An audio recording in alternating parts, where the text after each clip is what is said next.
environmental racism. Is it possible that pollution could actually be a civil rights issue? Pollution and the risk of disaster are assigned to Black and brown communities through generations of discrimination and political neglect. Right now, we're at the cleanest we've ever been. We're not breathing the same air. We are breathing hazardous air, harmful air. We shouldn't have to suffer this way. Flint were rich and mostly white. Would Michigan state government have responded more quickly and aggressively to complaints about its lead-polluted water? Is this a case of environmental racism? Absolutely not.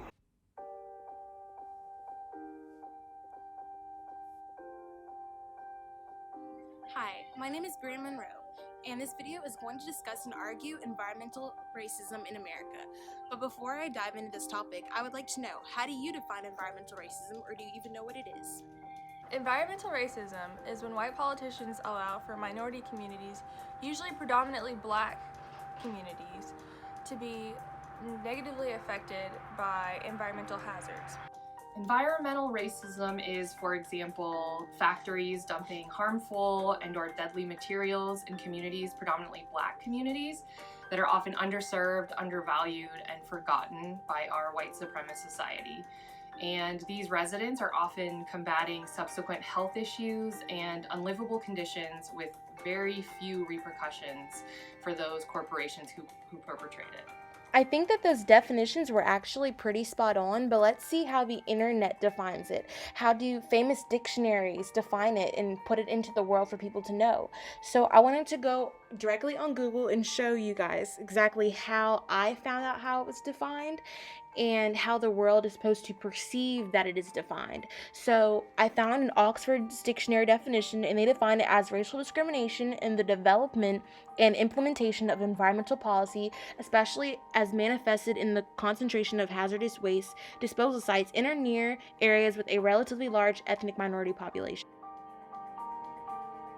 Environmental racism is a concept used to directly oppress minorities, specifically those in poverty more often, through negatively affecting their water, air, and health.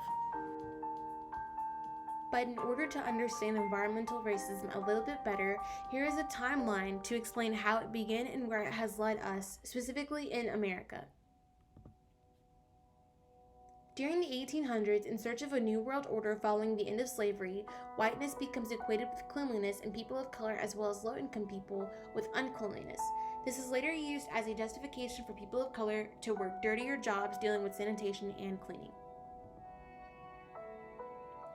In 1916, starting with New York City, American city planners in the early 20th century began to divide the cities into areas for residents and areas for industrial and commercial growth, also known as land use zoning.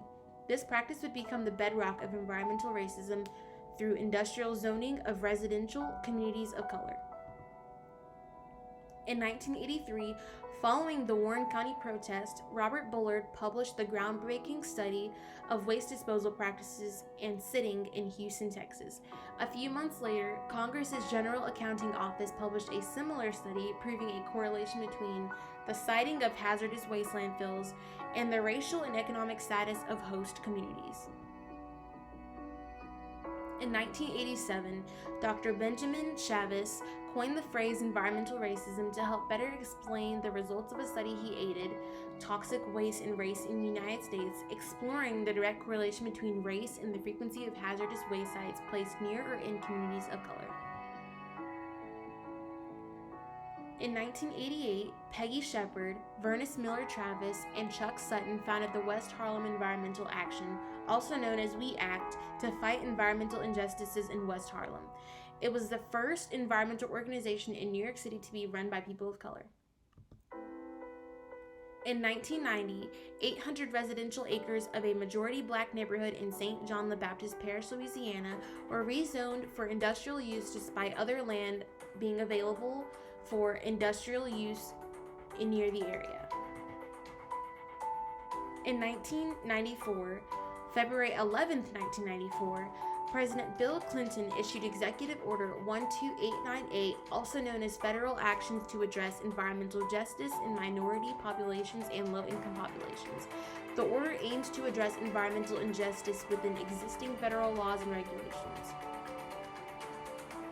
In 2005, both local and state governments delayed response to and in preparation for Hurricane Katrina, which ravaged the predominantly black areas of New Orleans, Louisiana, and left residents stranded and aided in nearly 2,000 fatalities.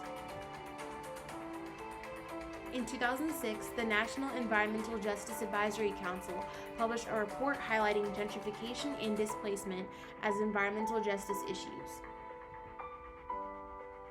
In 2007, the heart of Cancer Alley, the predominantly black town in St. James, Louisiana, is zoned from residential to industrial, allowing for 15 large industrial sites to develop there over the years. In 2014, the city of Flint, Michigan changes its water source in an effort to save money, eventually leading to high levels of lead in the water, poisoning the predominantly black and lower class population of the city. In 2014, gas and propane company Energy Transfer Partners proposes and is approved by federal and state governments to build the 1,200-mile Dakota Access Pipeline. The pipeline would carry oil through the Dakotas, crossing under and endangering Lake O, a reservoir that serves as the Standing Rock Sioux tribe's main source of drinking water. In 2015, the CDC, Centers for Disease Control and Prevention, released a study showing that black children are twice as likely to have asthma than white children. Respiratory issues like asthma have been linked to environmental injustices. In 2016, the National Hispanic Medical Association reported that Hispanics are 51% more likely to live in counties with unhealthy levels of ozone than their non-Hispanic white counterparts. And in 2017, the Trump administration's 2018 budget proposes deep budget reductions for the EPA and the cutting of the Office of Environmental Justice.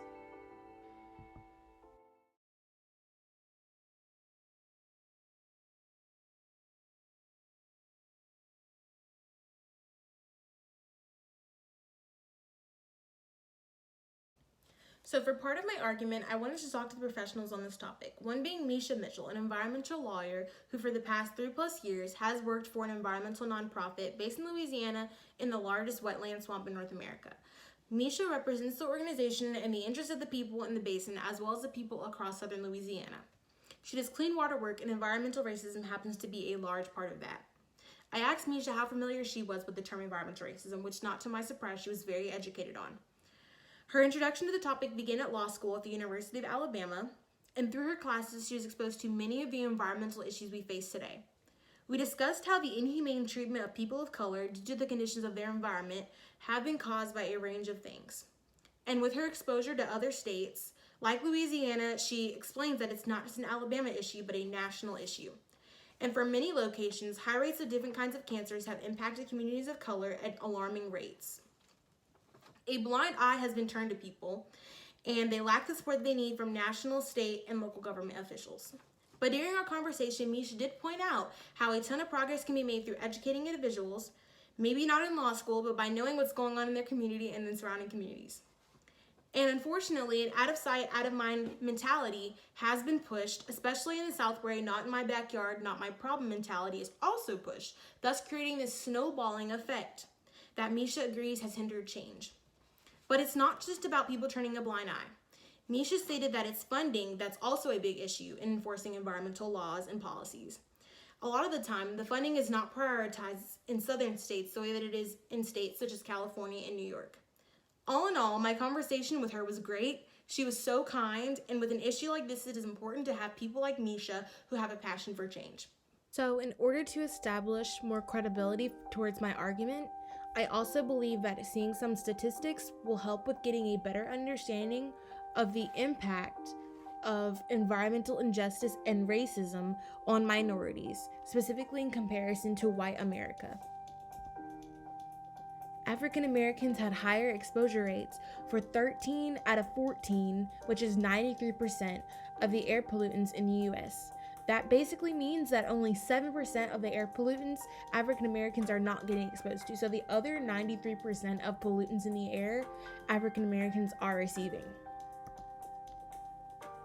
non-Hispanic whites had the lowest exposure rates for 11 out of 14, which is 79% of the air pollutants in the US, which is still a great amount of pollutants that they're getting exposed to, but in comparison to 93%, it's very little. A case study conducted in the Bronx, New York, found that individuals who lived close to noxious industrial facilities and waste sites were 66% more likely to be hospitalized for asthma. So the other 34% are not likely to be hospitalized for asthma, but over half of the people that live in the Bronx are likely to be hospitalized for it. And within that same 66%, the same individuals were 13% more likely to be people of color. That's 1 out of 5 people. And lastly, in St. Joseph, Louisiana, residents are forced to live on water that is tinted brown and yellow, but that the state continues to claim is safe to drink. African Americans make up 3/4 of this town's population. That's 75% of the population, and nearly 40% of the residents live in poverty. So on the graph on the right, that same dark red that's in the graph on the left is the percent that live in poverty, which is almost half of the amount of people that are within that 75%.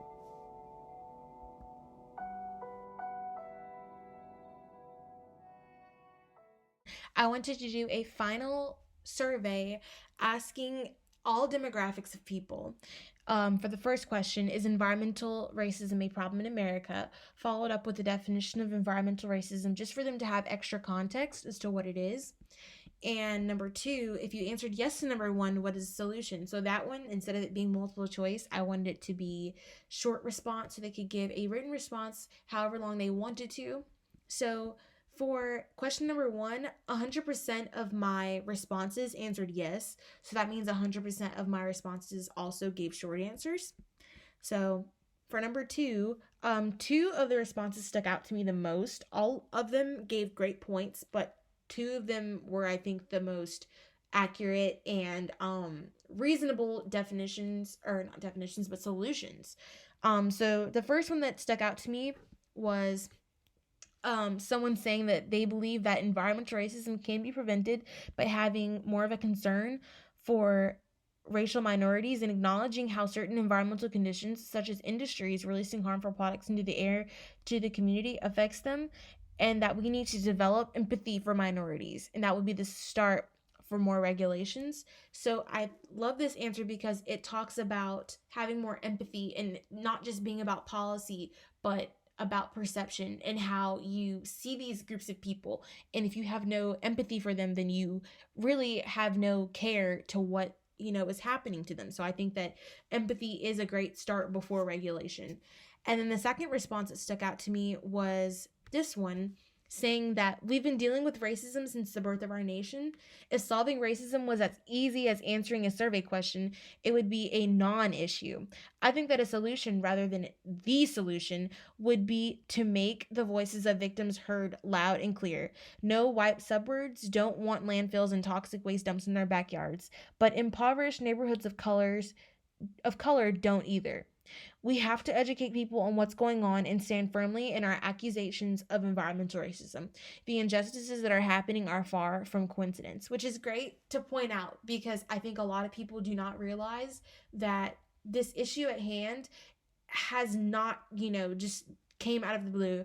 As I pointed out in the timeline, this has started from the 1800s, and I'm almost positive that it probably started out from before the 1800s as well, because it's not just rooted at just an issue to directly affect somebody, where they live. It's a racial issue. It's an issue about prejudice. So yes, I love this response, and I think that all the responses were great, but these 2 definitely stuck out to me and will definitely support my conclusion.